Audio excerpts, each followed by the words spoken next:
We are continuing in chapter 28, and this is chapter 3 of our new section, where the Alter Rebbe is advising us, what do we do when we're feeling sad? Why is that so important? Why is it such a bad thing to be feeling sad? So as the Alter Rebbe started in chapter 26, if you have two wrestlers that are fighting, and one of them is lethargic, he's way down, he's doesn't have the quick movements of the other one. It doesn't matter who's stronger. The one who's more upbeat, the one who's more agile, the one who's more on their feet, on their toes, they're the ones who are going to win. And so in the battle between our godly soul and our animal soul, which essentially is every moment of our life, every decision that we make is a fight, is a battle between those two souls. Just because we know the knowledge and we have a great love of God and a great fear of God, as we discussed in the first 25 chapters of Tanya, that is not enough. If we're sad or lazy, which we'll just start discussing next week, if we're just feeling apathetic or lazy or not interested, that's going to be next week's discussion. But if we're feeling sad, then there's no way we can win that battle. And so the Alter Rebbe discussed, what do we do when we're feeling down? Well, and as I always like to give this preface, if there's a chemical reason, if there's a medical reason, if someone has diagnosable depression, then that has to be dealt with on the medical realm. First thing we do is get out of bed. Yes. Getting out of bed Don't lay there and think about it. Yes, and those words, don't lay there and think about it, is really going to be the theme of our discussion. Because when we're feeling sad, not for medical reasons, but when we're feeling down, we have to think, why am I feeling so down? Right? This is a conversation we have to have with ourselves. So in chapter 25, the Alter Rebbe gave two reasons you could be feeling sad. And one is things aren't going so well physically. And that is a tremendous weight on our mind, and it's very stressful and it's very hard to function when things aren't going well, when we have problems. And there the Alter Rebbe told us what to think about and how to reevaluate and remeasure our relationship with God, how everything God gives us is good, and the more hidden the goodness, the deeper level it's coming from. And so it's stressful and it's hard, and nothing's going to change that, but it's not a reason to be feeling sad. Sad is a very specific emotion. It's an emotion that ties us down, that pulls us back into bed. That emotion is not correct. What if things aren't going so well physically? Remember that. If things aren't going so well spiritually, if I think about how sinful I am and all the mistakes that I've made and all the things I should have done better, that, the Alter Rebbe says, ignore it. This is not the right time. If it's making you feel sad, then it's just going to pull you deeper and deeper into that hole. And you're going to end up sinning more because, I'm such a bad person anyway. Look at all these sins that I've done. Right? As we gave the example of someone that accidentally or on purpose someone trying to eat healthier, and they slipped up and they had a donut. That sadness, that disappointment to themselves can sometimes motivate them to drive to the store and buy a dozen more. Right? Because it's sort of, I'm so down, and therefore the Alter Rebbe says that sadness, that being down on yourself is important, because that's a great motivator to help us become better. But it shouldn't be our constant companion throughout the day. If randomly I'm feeling, I'm such a Russia, I'm such a bad person, that's a bad thought. That's coming from the negative side. That's just trying to trip you up. That's just trying to pull you down deeper into sin. That was chapter 25. Then in chapter 26, the Alter Rebbe said, what if I'm not feeling upset about a specific sin? I'm feeling upset about my current standing. Why am I feeling upset? Because it's a random Thursday morning and I'm sitting drinking my coffee, or I'm driving through traffic, and suddenly I have these ridiculous temptations.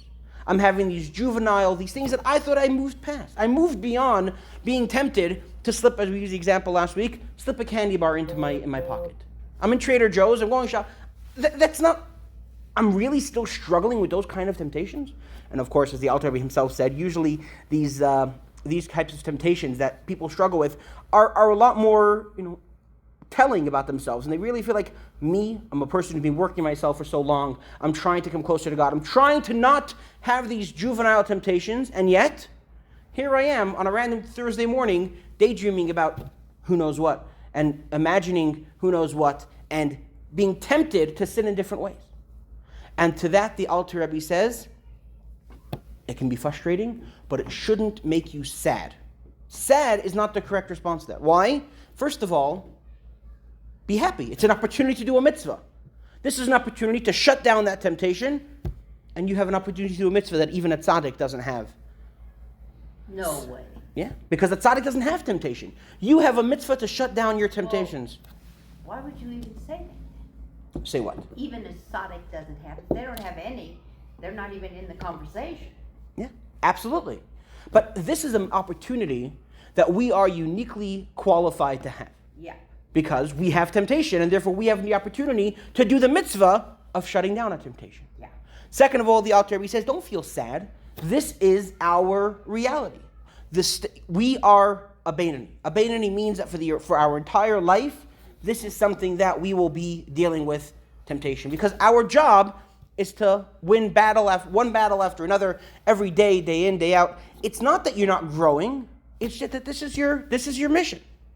So the Alter Rebbe says, don't be sad. Is the Alter Rebbe saying there's an obligation to be happy? Absolutely. Because I've been described as dull normal myself. What? Not too dull normal. Not too sad, not too happy. Just kind Dull? Absolutely. Normal? We have, Who would ever want dull normal?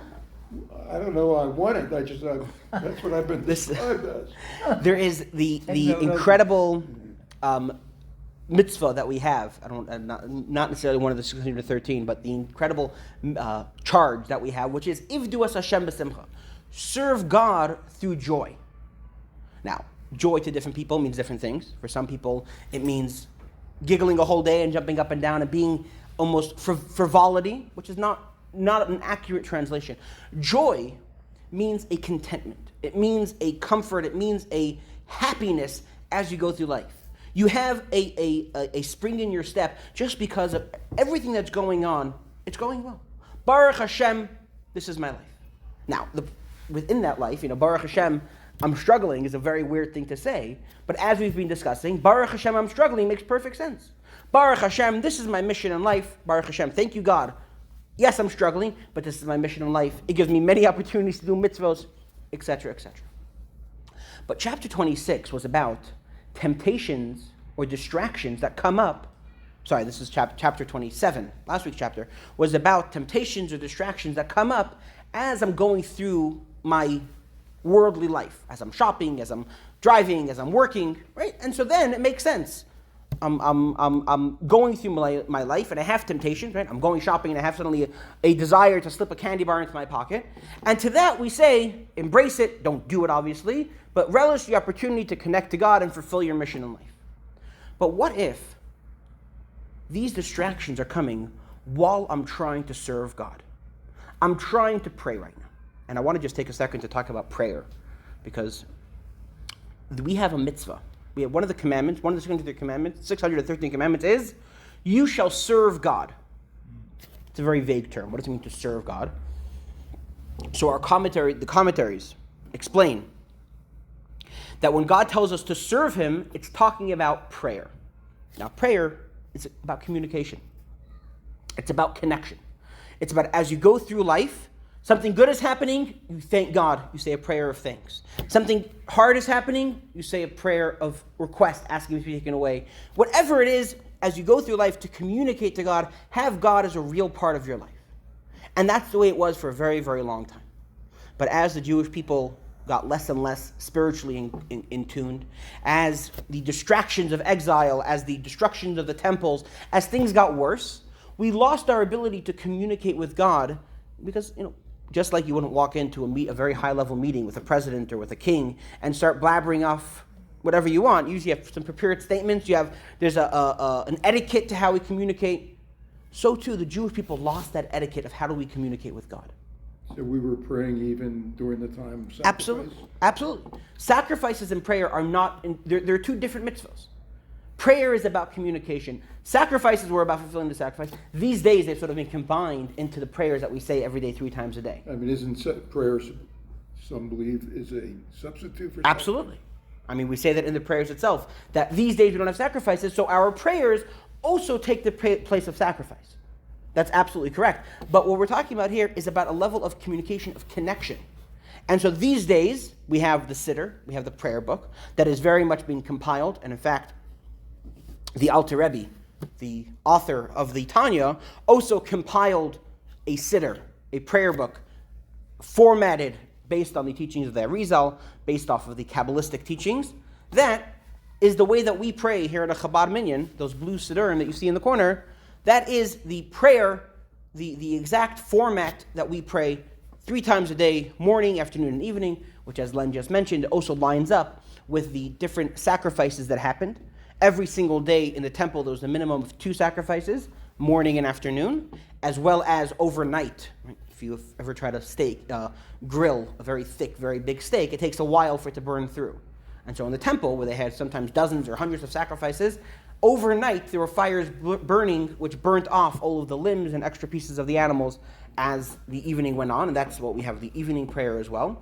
On special days, like Shabbos or a holiday, there was a 4th prayer added. There was another sacrifice added, the Musaf, the additional sacrifice, which is why we also pray an additional prayer on those days. Yom Kippur, we pray 5 times a day, but we have a formatted prayer, and that is when we say the word prayer, that's really what we're talking about. And we'll take this opportunity to encourage all of us sitting around the table that to have a siddur, to take the time to connect to God in that way, whether it's 1 time a day, twice a day, 3 times a day, however much we can do, and use that because it's a moment of connection. Right? The words are there to help us, but the connection, sometimes we get so distracted, and I fall into the trap myself sometimes, about concerned with what page of the minyan on, or what page is everyone else on, am I saying that we lose track, we get so focused on the words, we forget about the connection. Both are important, both are very vital parts of what we're doing. But change prayer from a one-way conversation to a two-way conversation is very difficult and takes a lot of work. Absolutely. But prayer as a general idea of connection, it's an opportunity for us to connect to God. It's an opportunity for us to make God part of our life on a daily basis. So I'm sitting in synagogue. For the men, I'm wearing my talis, I'm wearing my tefillin, and I'm trying to pray, and suddenly I have a temptation. Suddenly a little voice comes into my head and says, I should really be robbing the Bank of England right now. I can use some extra cash. Or I should really go enjoy that, that non-kosher food smells really good. Or whatever temptations come into our mind, what if they come in while I'm trying to connect to God, either through prayer or through Torah study, right? Chapter 27 was about, as I go through my mundane life, mundane not meaning bad but mundane, unholy, in the sense that it's my regular life. I'm working, I'm shopping, I'm driving, I'm going. But while I'm praying, I'm trying to connect to God. This is supposed to be my island of time, my island of connection to God, and I can't even focus for 30 seconds without distractions coming into my head. I come to the conclusion that Chabad doesn't like to pray because they do it as fast as they can, and they take it as a point of pride how fast you go. The generations of mashpiyim, of Hasidic teachers and Hasidic guides would be very disappointed at the reality that you just expressed. It is true, and I'm not going to deny that, especially in a Chabad house setting, because in a Chabad house setting especially, if the prayers go on for too long, you start to lose the crowd. And the one thing a rabbi doesn't want to do is lose his crowd. And so therefore, that's why, but I mean, the pinnacle of our service of God is during prayer. And that's why this chapter is such a vital part of Tanya, because we try to invest so much in these moments of holiness. We try to invest so much focus and so much attention to, this is my moment of thinking about God. And yet, what is my brain actually doing? It's thinking about robbing the Bank of England. It's thinking about eating dessert. It's thinking about sinning. And it can be so frustrating for us and so disappointing for us. All right, maybe, it's one thing while I'm sitting and going shopping to have weird, distracting thoughts. All right, that I can live with. But while I'm praying, I'm having these thoughts. First of all, what does it say about my prayer? Especially when you don't understand what you're praying as you go. I think a lot of Jews pray 3 times a day. But unless they look to the left of the book, they don't really understand. That is absolutely true. And growing up I'm of this generation. I'm not someone who is very, very someone who has, especially in high school. I heard about what we call the avoda of davening, avoda satfila, of the investment and the work of actually making our prayers. And I'm like, what does that mean on a very basic level? I'm not someone who can sit and pray for 14 hours straight. What does it mean? And the answer that I got was Pirush Hamilas. What do the words actually mean? Because again, we sort of get so distracted by dozens of pages of words that we're supposed to be reading that we forget about the meaning behind it.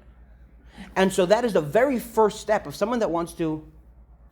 Well, let me finish this thought, and when we get so invested in the words themselves, and I don't want to take away from the words, because someone who's not holding yet at that level, someone who doesn't have the brain space, who doesn't have the knowledge of being able to focus on the words and the meaning at the same time, it is a good idea to just focus on the words. The words themselves are incredibly powerful, incredibly holy. They were compiled by our great leaders and King David and our sages, and that's an incredible place to start.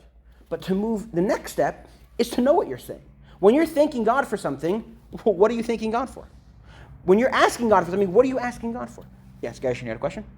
I was thinking, then what you were asking was about people who just read the Hebrew words when the English translation is on the other page.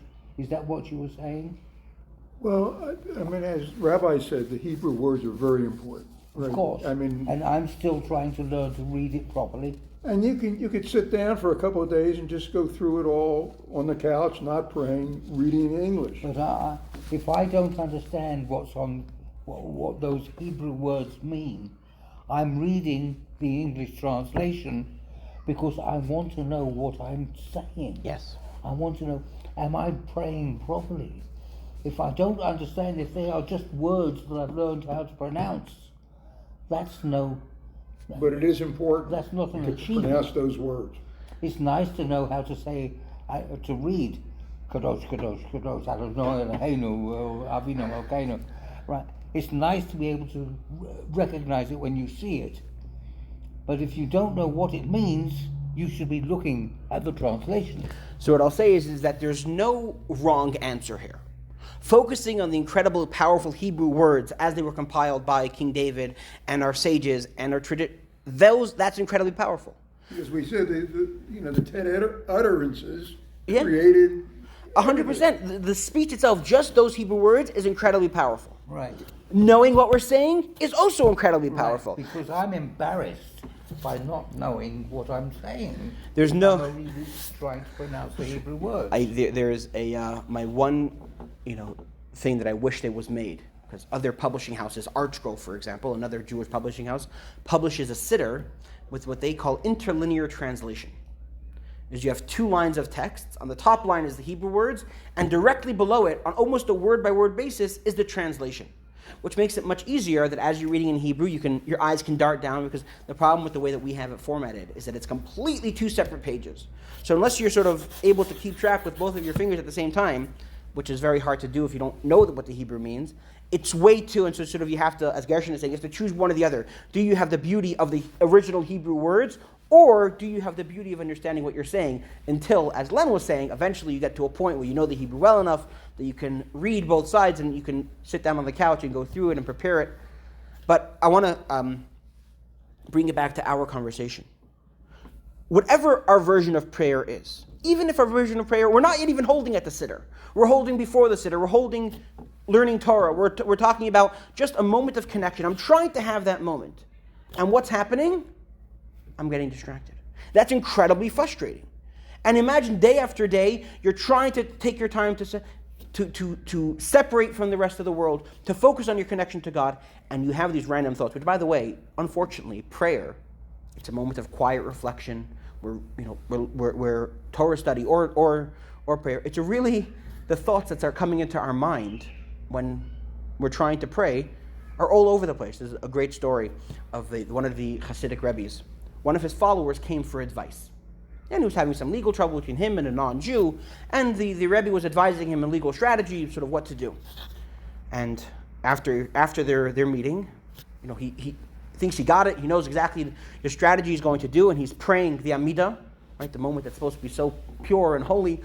And his thoughts start wandering to the conversation he just had, and he starts thinking, and as he's praying, he's like, wait a second. What if that non-Jew comes back and responds with this, strategy or this logic or whatever? So after he's finishing praying, he goes back to the Rebbe and says, but what if, this happens? So the Rebbe responded, don't worry. The non-Jew is not going to pray the Amidah. You don't have to worry about him coming up with that strategy. Because it's such the distractions that come in are very prevalent.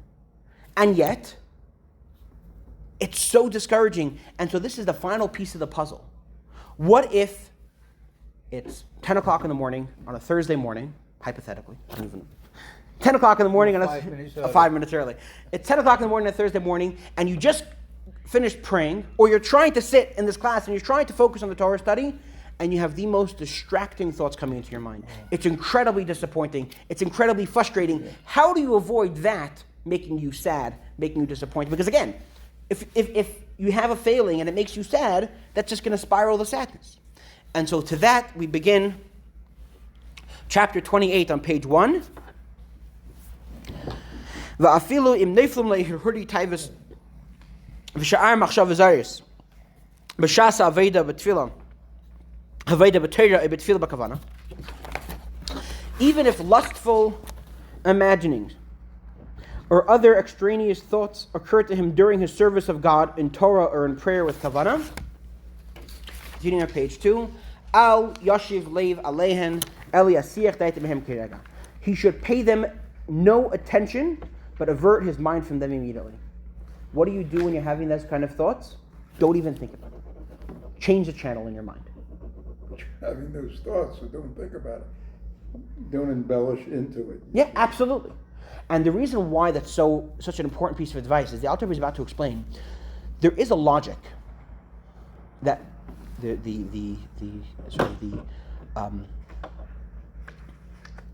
train of thought is. Every feeling that I experience, there's a negative side and a positive side, right? If I'm feeling there's a philosophy that if body's really craving something, someone who has a real craving for sugar. So very often, if they get tested by, they get a blood test, it turns out they're missing certain nutrients, and that's why their body is saying, they want ice cream, but really they need sodium or they need something that their body is trying to fill that void. A similar logic exists in the Kabbalistical ideas, that if someone's really distracted by a certain love, a certain desire, a certain temptation, really there's a mirror on the positive side. There's a love, a temptation, a desire for God that they should be channeling that into. So, therefore, maybe if I'm randomly feeling a desire to steal some chocolate, maybe I have to track down where exactly that's coming from. What is that desire about? Think about it, meditate about it, and find that desire in my service of God and how I can direct it into my service of God. Which would mean embellishing it, focusing on it, dredging it up as much as possible. And the Alter Rebbe says, if you, a Beinoni, and when I say you, I mean all of us sitting around this table, at least by my last count, if you have those kinds of, don't try to do those thought ideas or those calculations about how you can best. Don't even try that. That's the work of a tzaddik, and that's why I'm going to gloss over this section a little bit, because it's so. The Alter Rebbe is saying, don't even think that that's the right thing to do. V'gam al yehi sheita lasik behalos hamidah shel machshava zara, nor should be foolish as to engage in sublimation of the midos of the extraneous thought, keneda, as it is known that one can overcome extraneous thoughts by elevating their source. That what's the best way? There is a logic to say that what's the best way to overcome a certain temptation is to find the root of that temptation. Where is it rooted in my service of God? Serve God in that way, and then the temptation falls away. That is not our job of all of us. Whose job is that? That is a job of the tzaddikim. So consistently, the word serve, you use it so often, means prayer. So that's an interesting question. The way the Torah, the words that the Torah uses is "V'avadetem Hashem lekechem," you shall serve the Lord your God. When I talk about serve, I mean in any capacity, doing any of the mitzvos, Right. learning any Torah. Yours is different than the Yeah. initial. I just sort of gave an introduction explaining why prayer is so fundamental in Judaism, is because the Torah describes it as that's the main type of service the Torah describes, and therefore it's such an important moment of connection. But here the Alter Rebbe says that if the only ones who are qualified to try to track down the source of your temptation is a tzaddik. Why is a tzaddik the right person to do that? Because a tzaddik doesn't have his own temptations, right? A tzaddik, again, is beyond temptation. Therefore, he's qualified to operate and try to figure out what the root source of this temptation is and to elevate it and use it in the service of God. For us, when we're stuck in the mud, when we are, being sucked down into the quicksand, you can't start thinking about, well, how can I build a house from this quicksand? You're stuck, right? There's no use of this quicksand. You have to completely pull yourself out of there and forget about it. A tzaddik who's not being sucked into it, who's not limited or trapped by the quicksand, he is the right person, or they are the right people that can, from above, as an outsider, solve this problem. There's an expression in Hebrew, ein chavish matir es atzmai. A trapped person, a person in jail, can't free themselves. They have to have an outsider come and free them. So while we're entrapped in these temptations, we cannot, negotiate our way out of this temptation. We can't work our way out. We have to completely ignore it. As he continues, for such things are only intended for tzaddikim, in whom there do not occur any evil thoughts of their own midos, but only from the midos of others, as we can understand that a tzaddik doesn't have his own temptations. The only relation that a tzaddik, the only connection a tzaddik can have to a temptation is living it vicariously. If we're connected to a tzaddik and we're struggling with something, then a tzaddik, through their connection with us, has the ability to help us with that and to work on it and to try to elevate it. But that is for tzaddikim. What about us? Right? Let's bring it back to what we're talking about. We're sitting, it's 10 o'clock in the morning on a Thursday morning, we're trying to focus on a Torah class, or it's an hour or two ago, and we're trying to focus on our prayers, and we're just getting bombarded with distracting thoughts. What do we do about it? The only thing we can and should do is change the channel. Ignore the thought. Don't think about it. But I want to just, say this isn't even just talking about sinful temptations or sinful thoughts, even just distracting thoughts.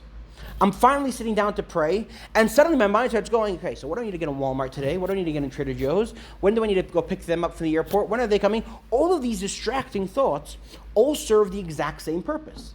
They are distracting me from this moment of connection, this moment of service of God. And therefore, the only possible solution is to ignore it. Another one wouldn't pop in. Absolutely it would. I know. I'm just sort of... Yeah, right? Because, let's say I'm sitting and I'm thinking, let me just figure out what time I have to go to the airport, and then I'll be able to focus without distraction. Let's be real. The second This is much harder than the sadness. Yes. Right? And you called the sadness the most difficult. I think everyone has their own journeys and their own challenges. This is, I think, Speaking for Chabad. These three chapters in general talk about three very challenging parts of our relationship with God. But the idea of when we are distracted, to just say no. Right? Just say no. Just the ability of we're talking about a thought, right? We're talking about something is distracting us. We just have to learn to turn off our thoughts. It's not easy. It's a lot easier to just say no to doing something or to saying something, because our mind, we like to think that our mind is on autoplay. Our mind is just running. Our mind is out there. Our mind is on its own thing. But the truth is, it's not true. We have to be in control of our thought process. And put away your phone. That's by far the most important thing, is to get rid of distractions. We start external and get internal, right? Before Putting away our phone. Turn it off or put it in another place. Put away our phone. Stop talking to the person next to us. And then stop talking to ourselves. That idea of getting rid of the thoughts, the distracting thoughts, how do you get rid of it? Whether it's distracting or even if it's sinful, if it's lustful, if it's temptations for sin. What do you do about it? Just ignore it. As he continues on page 3, but as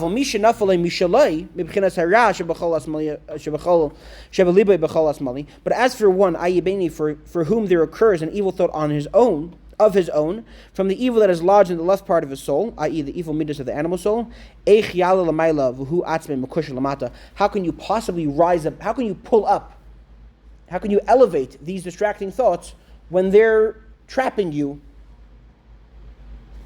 You can't elevate it. the only thing you can do is ignore it. Now, that's a solution for that. But what about the disappointment, the sadness? Because remember, our topic now is, what do you do about frustration, about sadness, about disappointment? What do you do about it? The Alter Rebbe continues to say, don't take it to heart. Don't think that the reason why you're having these distracting thoughts is because your prayer is so mediocre, your prayer is so lackluster, your prayer is so bad that that's why you're having these thoughts. In fact, on the contrary, as the Alter Rebbe continues, Ach, afal pikein, al yipel libay bekirbay liyes miza atziv nivza b'shas ha'aveda shetzarich liyes b'simcha rabba.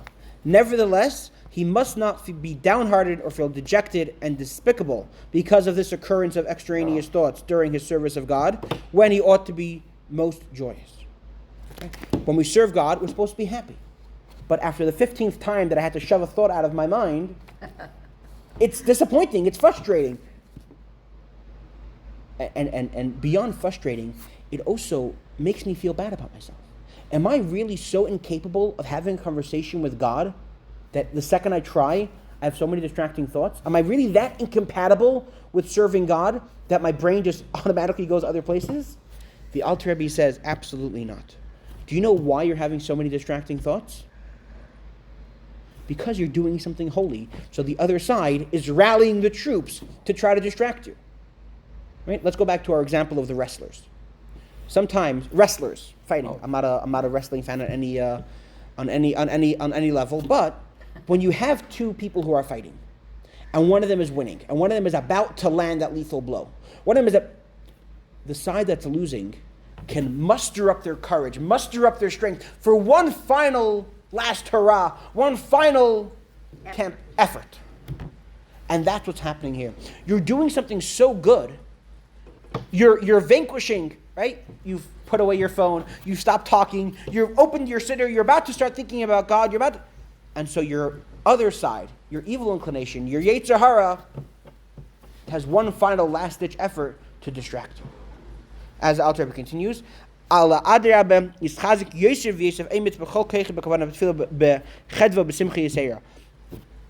contrary, he should draw fresh strength and intensify his determination with all his power to pray with the concentration, with even greater joy and gladness. In the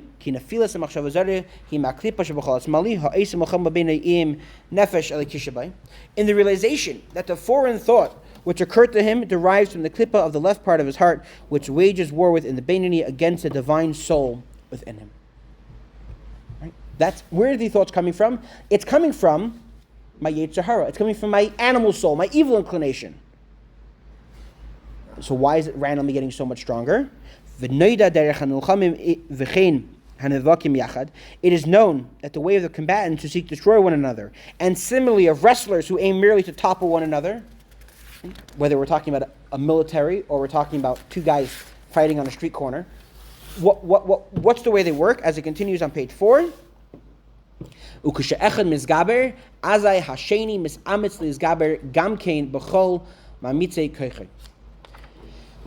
that when one is gaining the upper hand, the other likewise exerts himself with all the resources of his strength in order to prevail.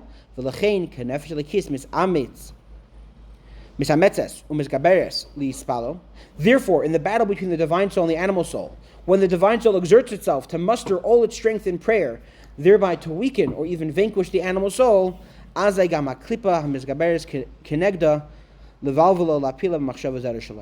klipa of the animal soul too gathers strength to counter it, aiming to confuse and topple the divine soul by means of a foreign thought of its own. What do you mean the klipa of the? I know klipa means barrier. Right. This is a battle. The klipa of the animal soul. The animal soul is battling my godly soul.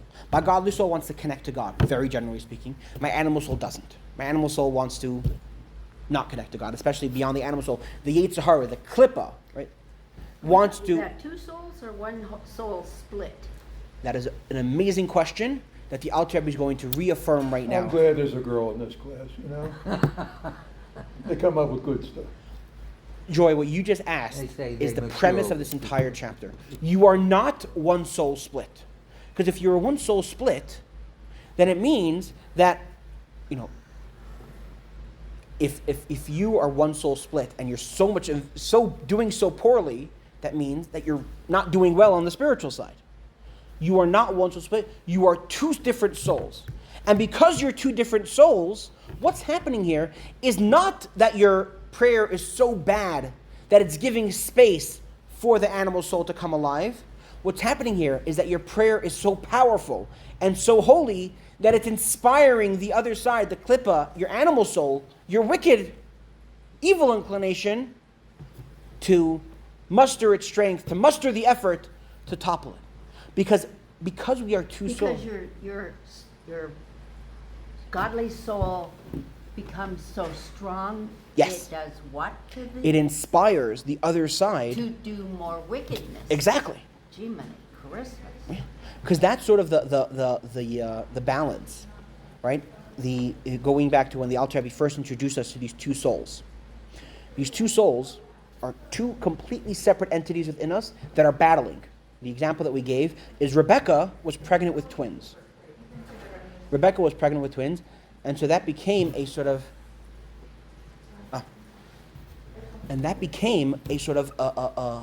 the twins ended up being Yaakov and Esav, right? The two diametrically opposed brothers that are two completely different levels and temperaments.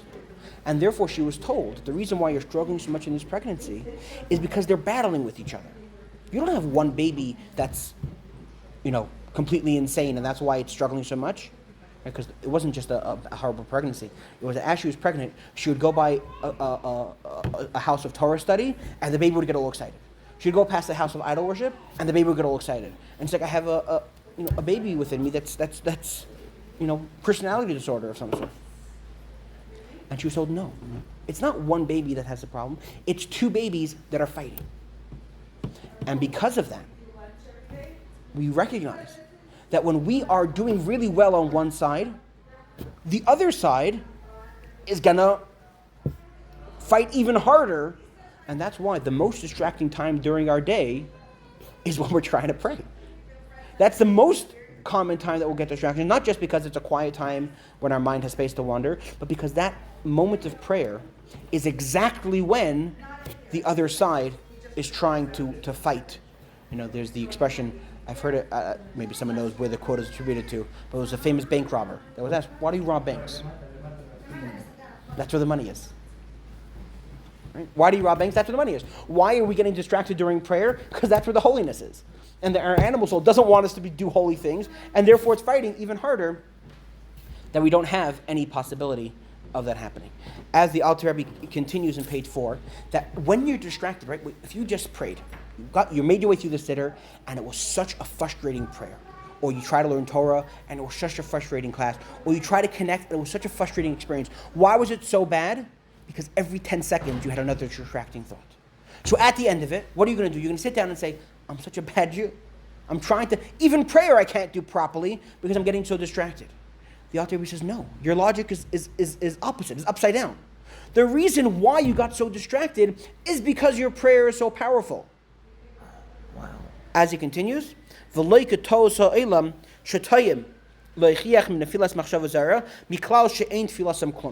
this refutes a common error. When a foreign thought occurs to some people during prayer, they mistakenly conclude that their prayer is worthless.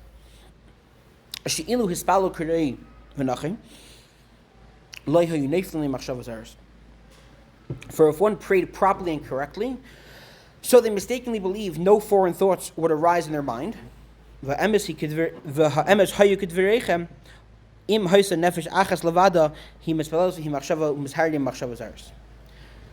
They would be correct if there would be but one soul within a person, the same soul that prays, being also the one that thinks and ponders on the foreign thoughts. If we were one soul, if we were, hypothetically, we're not, I want to make that very clear, we are two souls, but if we were one soul, then the fact that my prayer is, I'm being so distracted, means that by definition that soul is not focusing on prayer, right? So that's what's happening, and so I feel like my prayer is worthless. But the Talmud says, no, you're not one soul. What are you? Two souls. And so your godly soul is very, very focused on prayer, which means your animal soul is very focused on distracting you. The problem that we have is, although we have two souls, we have one brain. And so the two souls are fighting over the same brain space.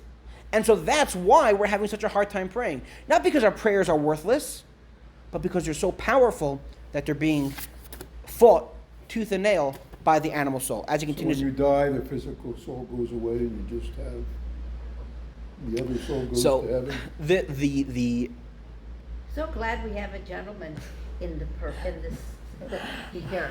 I am so glad. Nobody ever called me a gentleman before. One day There I'm- is one day I'm a- gonna be a gentleman. there's a balance. I believe you already are. Go ahead. There's a balance of our animal soul is not intrinsically bad. Which is why I'm using these terms interchangeably, because in our current state, our animal soul is selfish. Which means it's it's right now playing on the wrong team. And so therefore, when after 120 years, God willing, when our physical life comes to an end, our neshama, our godly soul, continues on to its journey and continues on to reap the reward for everything that it's done. The animal soul is kind of in between. Parts of it joined the neshama. The parts of it that did well, because again, this is not really the topic of this class, so I don't want to get too sidetracked by it. But the animal soul can also do good, right? An animal could be trained to plow your field. An animal isn't intrinsically bad; it has to be trained and harnessed. What is intrinsically bad is the Yetzer Hara. Is the evil inclination, is the klippa, and that actually goes, earlier you asked about the verbiage that was used, the klippa of the animal soul, right? The negative parts within the animal soul that's making it want to do these self-destructive things. The animal soul itself is very neutral. The klippa, the evil negative forces within the animal soul, yes, those are going to be punished, those are going to be put out, going to be get their just desserts at the end of the story. But what are we? We're not one soul. We are two souls. As we continue on page 5, but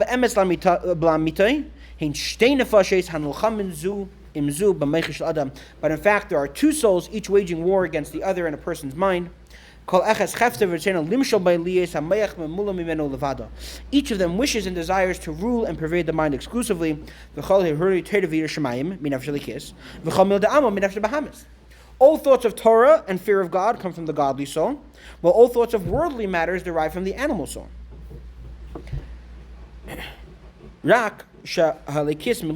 Except the godly soul is closed within the animal soul. And therefore, we're going to gloss over the line for now because it sort of rebuilds the structure here. But what is happening? Why am I distracted during prayer? Not because my prayer is a bad prayer. It's because my prayer is such a powerful moment that the animal soul. It's beautiful for all of us to hear that our two souls, now, the animal soul, is not such a bad guy. No.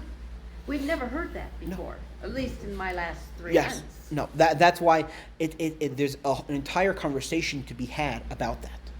About how you're allowed to like serving God. Not just because your godly soul likes serving God, but serving God should be an enjoyable experience, even for your animal soul, right? Learning Torah, what we're doing now. If you're enjoying this, so your godly soul is definitely enjoying it. But if you're the type of person who enjoys philosophy, this is an enjoyable class, even for your animal soul, right? Learning Talmud. If you have a brain that likes logic and likes arguing, learning Talmud can be a very enjoyable thing, because the animal soul is not a bad thing. It's selfish. Which means that my animal soul wants whatever feels good for it. So if I give it a movie that it enjoys, it'll enjoy that. If I give it a Tanya class that it enjoys, it'll enjoy that. It just does not. What the problem is that the default position of our animal soul is that it wants things that it wants as opposed to what God wants. And therefore we have this tension. Because within the animal soul, Oh, that's good. there's also That the... last sentence you said is very good. Thank you. The animal soul doesn't necessarily want what God wants. Absolutely. That's huge. Yeah, and for most of her life, it wants necessarily not what God wants, because it's very much... But it's a companion to the relative Yes. gentle thoughts of the family. Yeah. Which So- is also, yes, Who gave us two souls? God. Why? That's a great question. To give us freedom of choice? Yes. In fact, and I'm so glad you brought that up, because that's going to be the sort of the end of our conversation here in this chapter, is to realize that the most powerful moments, the most powerful prayer that I have is a prayer where I had to fight distraction after distraction. I had to earn this prayer. Right? A prayer where everything's going smoothly and I'm just reading the words and smooth sailing is not nearly as powerful as... But before we get to that, the Alter Rebbe gives an example. If you're standing and praying, and there's someone distracting you, right? Some outside person, a Jewish person, a non-Jewish person, let's say there's a kid, a non-Jewish kid, who's just sitting and tormenting you while you're trying to pray. Does that mean that your prayer is intrinsically bad? It was a very distracted prayer. Was it a bad prayer? Of course not. It's not your fault that there's some outside force distracting you. That is exactly how we should view distractions that come from that even internal distractions that happen while we're trying to pray. It's not your godly soul that's struggling. It's your animal soul fighting with your godly soul. As it continues on the bottom,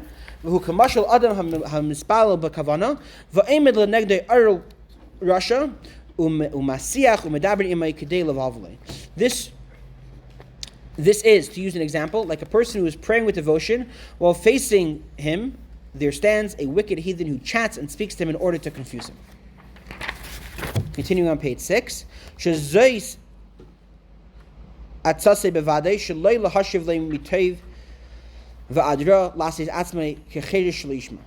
you do if there's someone distracting while you're trying to pray? What do you do?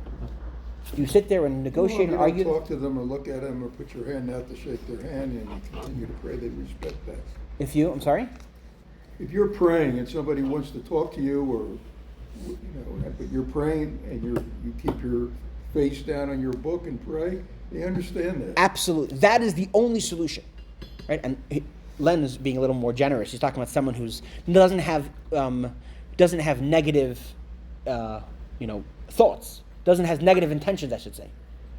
If someone's trying to distract you while you're trying to pray, you ignore them. As the Alter Rebbe says, surely the best advice in this case would be to answer him neither good nor evil, but rather to act as though they were deaf without hearing. Just ignore them. If you're trying to pray, right? It happens sometimes you're in an airport, or you're on a train, or you're in public, and you're trying to pray, and someone comes up to distract you, to destroy your concentration. You don't talk to them. You don't say anything positive. You don't yell at them, because you're feeding it. You're feeding into distraction. You've already lost.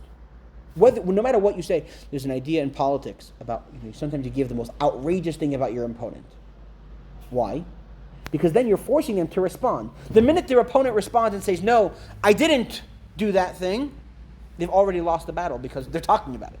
And the same thing is true when we're talking about our discussions with our moments of concentration. The minute we give in to the distraction, positive, negative, to yell at them, to think, the minute we give in, we've lost it. Because now we are platforming that distraction. What should you do? Completely ignore to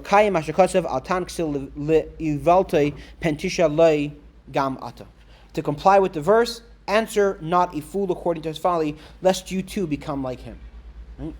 As a rabbi, very often I get questions about Jewish people and the most outlandish conspiracy theories, and what do you say about this and what do you say about that? So if it's coming from a place of genuine curiosity, I want to know what the answer is about this or about that, I answer.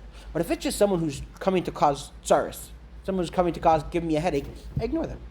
They don't deserve a response, because the minute you respond, you're giving validity to their questions. Even if you show how it's completely wrong, you're platforming them.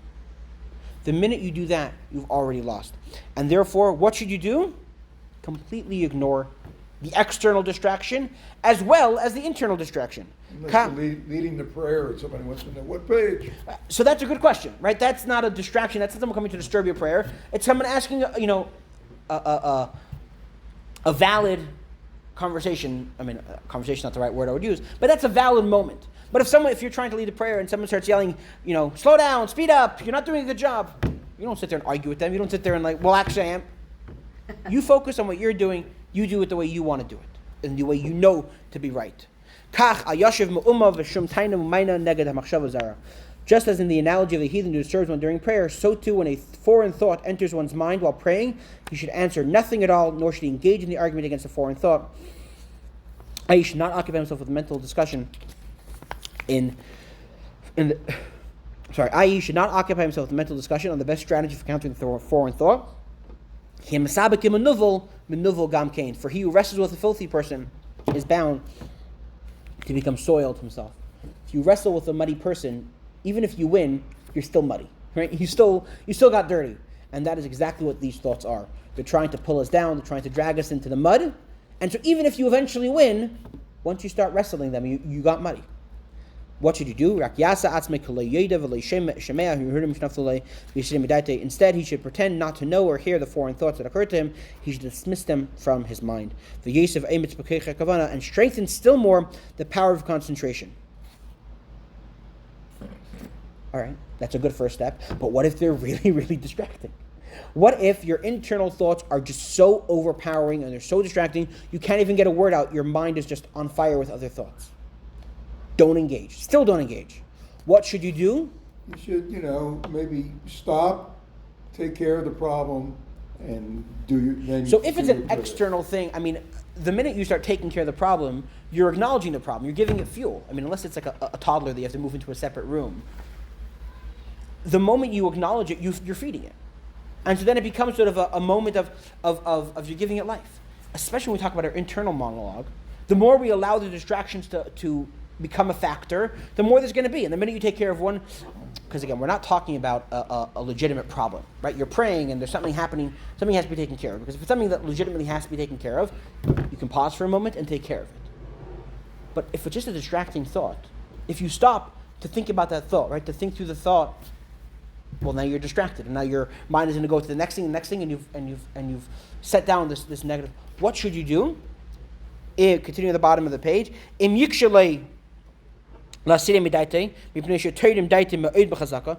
or he finds it difficult to dismiss them because they distract his mind with great intensity, what should you do? Pray. Within your prayer, pray to God and ask Him to help you, because you're so distracted. It's so hard for you. You need to call in the reinforcements. You need to ask God to help you remove the distractions. As he continues on page 7, then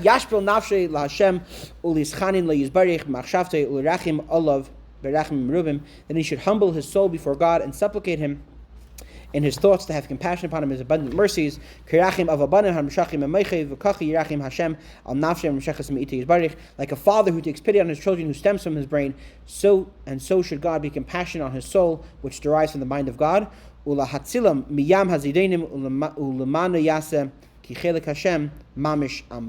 To rescue him from the turbulent waters, i.e. the thoughts which disturb his soul. This he should do for his own sake, since truly his people are part of the Lord. We turn to God and say, God, I'm really struggling here. I know that I should just be ignoring these thoughts, and I am. I'm not focusing on the temptation or the distraction, but this is really, can I get some backup here? Can I get a little bit of help? And why is that the only valid solution? Because engaging the thought gives it oxygen. And then, as Gershon said earlier, where is the thought coming from? Why am I having this distracting thought? Because my evil inclination is putting it into my head. Where is my evil inclination getting its energy from? Ultimately, from God. Right? God is powering everything, including both sides of this battle. He's testing us. He's testing us. And say, God, this is a little bit much. I need to step it back a little bit. Please help me in this moment. Help me focus on my prayers. And God will help us. God willing. Read what I wrote there at the bottom. Yes, exactly. Turn to God and say, I need help here. This is a little bit too much for me. And by the way, in general, in our service of God, this is a really good piece of advice. If we're ever struggling with something, if something seems insurmountable, it seems too challenging, call in the big guns, ask God for some help. And that will be the solution to all of our problems, God willing. Yes.